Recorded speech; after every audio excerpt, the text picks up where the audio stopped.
until the next and final Republican primary debate of 2015. And new polls show that Senator Ted Cruz is surging in Iowa.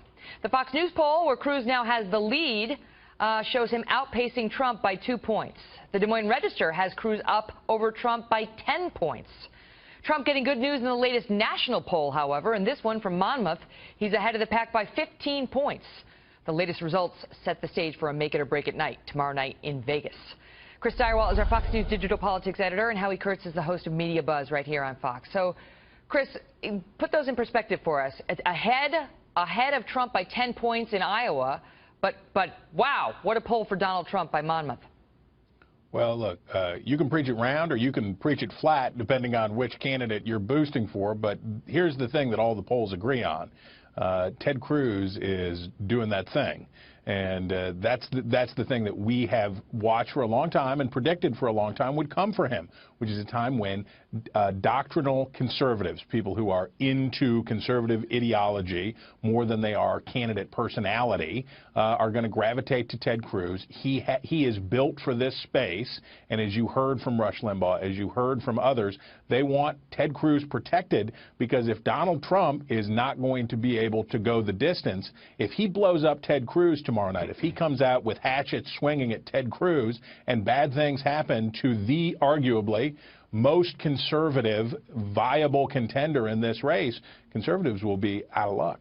The thing is, Howie, it raises the stakes in a way we haven't seen before for Trump, he always goes after people who are threatening him, and he doesn't back down. And yet, when you got Limbaugh and Levin saying, don't do this, what does Trump do? Well, a lot of conservative pundits don't like Donald Trump, and he has managed to survive that. But look, it would be a real dilemma. Those guys have been defending him. No, those guys have been defending him on talk radio. If Ted Cruz finds himself under attack by Donald Trump, it will be a real dilemma for him, because he has been very disciplined in hugging this strategy of not wanting to alienate Trump's supporters. No, it won't. I don't think you're right about that. Ted Cruz is going to do what he's been doing. Bear hug, laugh. The question is, what does Trump do? What does Trump do with these clear lines in the sand being drawn by Limbaugh and Levin?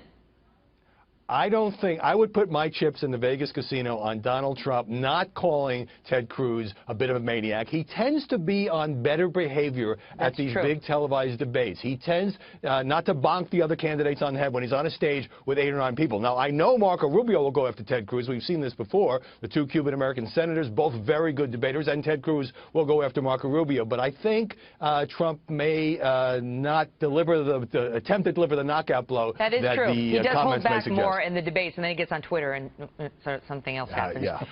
Chris, let's talk about, there are many other candidates in this race.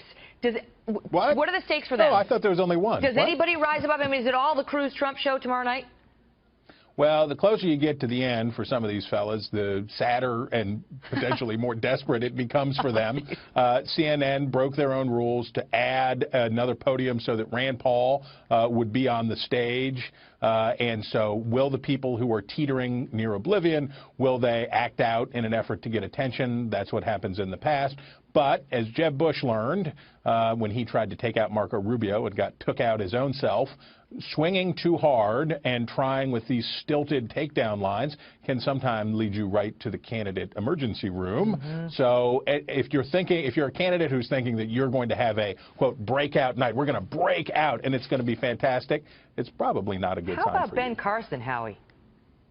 Well, Ben Carson is in danger of slipping into the second tier, and given his soft-spoken demeanor in these debates and the questions about his depth of knowledge on foreign policy, I don't see him doing anything dramatic to turn around at least that perception. Now, Chris Christie back on the main stage in Vegas, and we've seen what he can do in a debate. Of course, he's way down in the national polls, getting a little traction in New Hampshire. To me, the canary in the coal mine is... number 2 in New Hampshire now and has a key endorsement there, too. And a good performance there will certainly not hurt the New Jersey governor in New Hampshire. That's a state that's kind of built for him. But nobody's talking about Jeb. It's remarkable how far we've come in these past 4 debates, how far Jeb has fallen, and there's not even any great expectation game going on. I think he has a hard time, as we have seen painfully, making his presence forcefully known in these debates. Well, listen, we will be here with these guys for you tomorrow night with special programming after the debate, so you can get your, nice. Way to get into the spirit, Steyerwalt. You will get your only fair and balanced coverage right here over on FNC, so we urge you to turn it back over and check us out. Thanks, guys. The biggest Muslim civil rights organization here in America is CARE, the Council for American Islamic Relations. And they are in the news right now. Normally, what they do is press authorities what they're doing in this particular case is they're pressing for custody of that woman, that female terrorist's 6-month-old baby. So why is CARE so interested in where the female terrorist's 6-month-old baby is going? Andy McCarthy knows. He's a former federal prosecutor and National Review contributing editor. Andy, good to see you. So CARE was very quick to come to the microphones and very quick to make a legal stink about who's going to get the custody of that terrorist couple's 6-month-old. Why? Because CARE is a Sharia promotion organization masquerading as a civil rights organization, and it's black-letter Sharia law that Muslim children can only be placed in the custody of Muslim parents. And that's what they're pushing for on the record. Yes, and it's... they're saying this baby needs to go to Muslim parents. Right.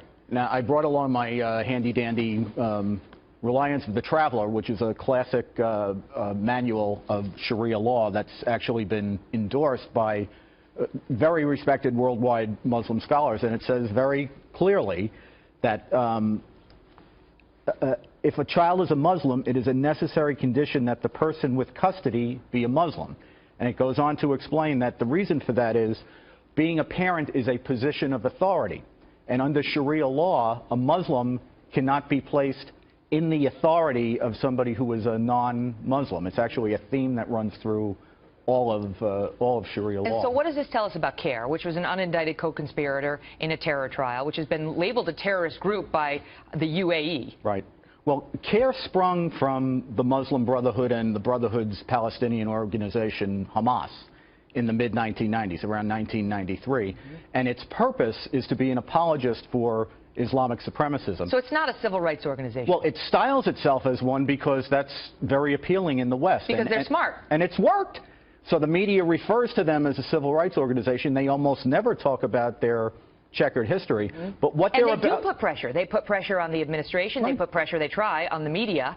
And we're hearing, I mean, the two stories may not be unconnected because the administration is lamenting about the pressure they're going to get from civil rights organizations if they start checking the social media of would-be immigrants. Yeah, can you imagine that now? The Department of Homeland Security, which was set up to enhance Homeland Security after 9/11, right?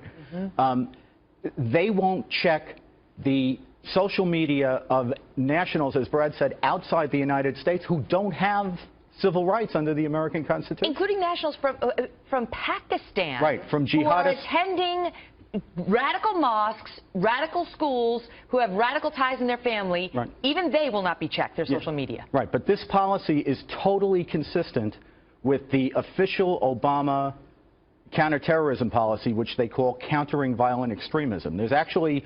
Online, there are instructions to people who apply this, government officials who apply this strategy, and what they're told is not to associate conduct with either ideology or words, that we should focus solely on... Online threats by somebody who is a known Muslim with extremist views, that you don't look at that. You got to look at conduct. Did they bomb anything? Have they attempted anything? Right, and this is why, Megyn, that they purged the Islamic experts from, law enforcement, from the military, from the intelligence we had the community. guy on our show last week who got kicked out, and he started getting investigated after he started to circle in on certain groups. Andy, good to see you. Good. Breaking tonight, new concerns that the American people are being endangered, thanks to an administration hell-bent on not offending anyone. Welcome to the Kelly File, everyone. I'm Megyn Kelly.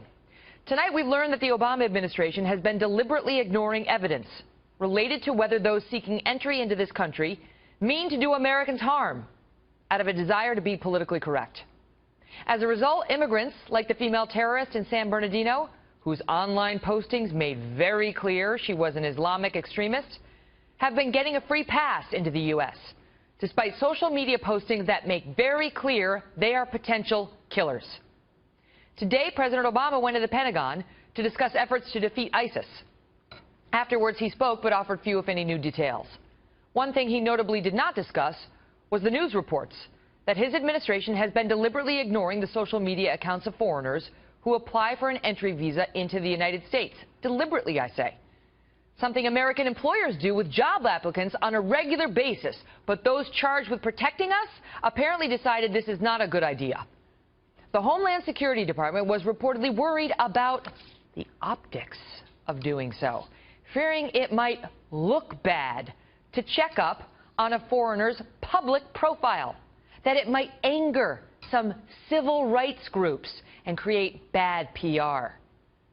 This raises serious questions, considering that the female terrorist who murdered 14 Americans this month made her own radical views very clear online. In fairness to the administration, we have learned that she posted those under a pseudonym, and she kept her pages private. They were not available for public consumption. But how many others have slipped through the cracks, whose online behavior might have kept them out of this country if only we had bothered to look? Chief Intelligence Correspondent Catherine Herridge reports tonight from Washington. Catherine? Megyn, tonight a Homeland Security official telling Fox News that Tashfeen Malik also used privacy settings to block content. And the official claimed there was no written policy against social media screening on visa applications, but it was only used when negative information came up. It is routine for our consular officers to be able to examine social media presence when they feel it can round out and put a little bit more flesh on the bone of the information. I think that the Department of Homeland Security has pushed back against those. Malik exchanged messages about martyrdom and jihad with her future American husband and conspirator Saeed Farook even before entering the United States last year, as an internal debate raged within the Homeland Security Department. With ABC News first to report, it came to a head in the spring of 2014 when Immigration and Customs officials pressed Secretary Johnson's deputies to allow social media screening on a regular basis. Contacted by Fox News, Johnson's spokesperson said the screening strategy has since expanded, quote, over the last year, the department initiated 3 pilot programs to specifically incorporate appropriate social media review into its vetting of applicants. As a former member of the Homeland Security Advisory Council said, it only makes sense to use it, and government officials should stop throwing up investigative blocks. We have the ability and capability to monitor social media to one extent or another. I mean, at the end of the day, it's sort of like in the 80s, it would be saying basically the government can't watch TV, because that's the equivalent of social media for ISIS and how it spreads its narrative and spreads its message. Separately, later this week, Secretary Johnson is expected to roll out an updated advisory system that reflects the high-risk environment where the threats are not specific, like we saw in California and Paris. Megyn. Catherine, thank you. Joining me now with more, Brad Thor, a former member of the Homeland Security Department's Analytic Red Cell Unit and also best-selling author of the book Code of Conduct. Brad, thank you for being here. You're welcome. They have the ability to do it. They choose not to because they don't want to offend anybody. You know, there's no constitutional right to a visa, and there are no civil liberties issues with this. When you post on social media, it's public, even if you do throw up these privacy walls like this person was doing. I mean, Megyn, it is easier for a terrorist to get a visa than for a group with Tea Party or Patriot in their name to get a 501c3 classification from the IRS. This is ridiculous. They're worried, they say, about 3 things. Bad PR, civil rights organizations, and civil liberties organizations giving them pushback. The question is, are they worried about Americans who are going to get killed by radical extremists who want to murder us? Bingo. That's the issue here. We have a president, not a publicist, and he needs to act like one. And as far as civil liberties groups or civil rights groups, they can all jump right in the lake because they do not have any leg to stand on here. If you are a foreign national applying for a visa to come to this country, you are not afforded the protections of civil liberties and civil rights protections that American citizens you're or those who are asking for physically in the country. You're asking for a special privilege. You don't get it. And by the way, this is a great tool. And I understand that Catherine is kind of moving the story forward with this issue about, well, it wasn't a written policy. Yet they were fighting about it internally at the Department of Homeland Security. This is shocking. It is shocking that you would not go to social media, particularly when DHS has been rabid since 2011 about looking for any anti-government talk on social media by Americans. This is a big issue. 2,000 2009, even when Janet Napolitano headed the DHS, she put out a white paper saying that we had to watch out for veterans, people with Gadsden flags in the back of their trucks, pro-lifers, pro-gun people, as being potential right-wing extremists and terrorists. So when Obama think they're looking at their social media?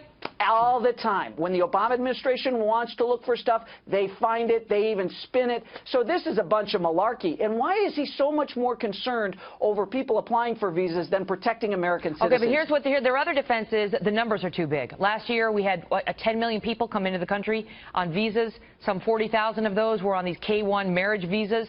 So they don't have the time. They don't have the manpower. They don't have the money to have somebody sitting there doing the Facebook search, private, how do I get around that, and so on.